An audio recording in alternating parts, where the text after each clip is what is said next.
কুসুমের শ্রাদ্ধের দিনই এবার কুসুমের ভূত তাড়া করে বেড়াচ্ছে মেঘাকে। হ্যাঁ বন্ধুরা, ভিডিওতে লাইক দিয়ে দেখতে থাকুন। যে মুহূর্তে কিনা আয়ুষ ফিরে আসা মাত্রই যখন কিনা মেঘা বলতে থাকে যে আয়ুষ তুমি কী করে জীবিত হয়ে ফিরে এলে বলো তো, ঠিক সেই মুহূর্তে ইন্দ্রাণী গাঙ্গুলি যখন বলতে থাকে যে মেঘা এই সম্পর্কে আমার কোনো রকম কোনো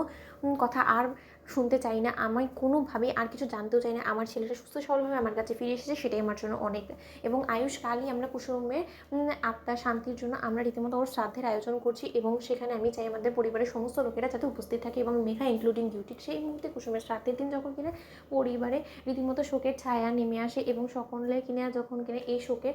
মাতম এক পর্যায়ে সইতে যখন কিনা ভেঙে পড়ে, ঠিক সেই মুহূর্তে হঠাৎ করেই যখন কিনা সেই গেস্টদের মাঝখানে মেঘা যখন কিনা কুসুমের ভূত দেখতে পায় এবং মেঘা যখন কিনা চিৎকার করে ওঠে, ঠিক সেই মুহূর্তে আয়ুষ থেকে শুরু করে ঈশার সমস্ত লোকেরা মেঘাকে সামলানোর জন্য ছুটে যায় এবং বলতে থাকে যে কী ব্যাপার মেঘা, এই এই শোকের এর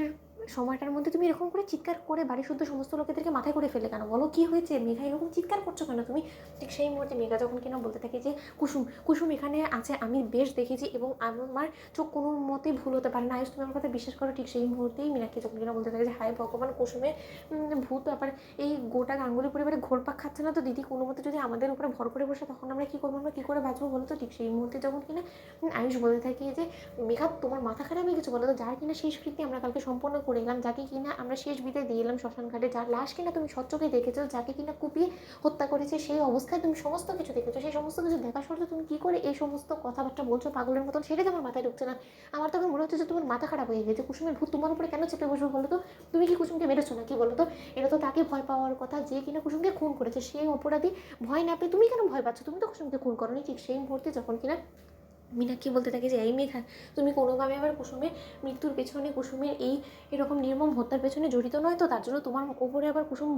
ভর করে বসেনি তো, তাই বারবার করে তুমি একা কুসুমকে দেখতে পাচ্ছ, পরিবারের সমস্ত লোকেরা তো এখানে উপস্থিত আছে, আমরা কেউ তো দেখতে পাচ্ছি না, শুধু তুমি একা কেন কুসুমের ভূত দেখতে পাচ্ছ বলো তো। ঠিক সেই মুহূর্তে যখন কিনা ইন্দ্রাণী গাঙ্গুলি বলতে থাকে যা ছোটো হয়তো বা ও ঘাবড়ে গিয়েছে তাই হয়তো দেখছি, ঠিক সেই মুহূর্তে মেঘা যখন কিনা দাবি করে বলতে থাকে যে না আন্টি না, আমি কোনো মতে ভুল দেখিনি, সেখানে সমস্ত লোকেদের মিলে কুসুম বসেছিল এবং কুসুম বসে বসে হাসছিল এবং ও আমাকে ইশারা করে কিছু একটা বলার চেষ্টা করছিল, সেই সমস্ত কিছু আমি দেখেছি স্বচক্ষে, তার সত্ত্বেও তোমরা কেন আমাকে বিশ্বাস করতে পারছো না বলো তো। ঠিক সেই মুহূর্তে যখন কিনা ইন্দ্রাণী গাঙ্গুলি বলতে থাকে যে মেঘা, আমার মনে হয় কি তুমি সমস্ত কিছু স্বচক্ষে দেখেছো, তো তাই হয়তো তোমার কাছে এরকমটা মনে হচ্ছে, তুমি বরঞ্চ গিয়ে ঘরে একটু বিশ্রাম নাও, সেখানে গিয়ে দেখো রেস্ট নিলে হয়তোবা তোমার একটু স্বাভাবিক লাগবে, তুমি হয়তোবা অসুস্থ হয়ে পড়েছো মেঘা, সম্পূর্ণরূপে তুমি বিধ্বস্ত হয়ে পড়েছো বিধেই তোমার কাছে এরকমটা মনে হচ্ছে, কুসুম কোনো মতে জীবিত হয়ে আসতে পারে না, ও সম্পূর্ণরূপে মৃত, ও আমাদের মাঝে আর বেঁচে নেই। ঠিক সেই মুহূর্তে মেঘা বলতে থাকে যে না আন্টি না, আমি কোনো মতে তোমাদেরকে বিশ্বাস করাতে পারছি না, কিন্তু আমি এক্ষুনি তোমাদেরকে খুঁজে দেখাচ্ছি। ঠিক সেই মুহূর্তে সমস্ত লোকেদের মধ্যে মেঘা যখন কিনা সেই মেয়েটাকে খুঁজতে থাকে, অথচ সেই মেয়েটাকে কোথাও পায় না। তো বন্ধুরা লাইক এবং শেয়ার করে সাবস্ক্রাইব করো।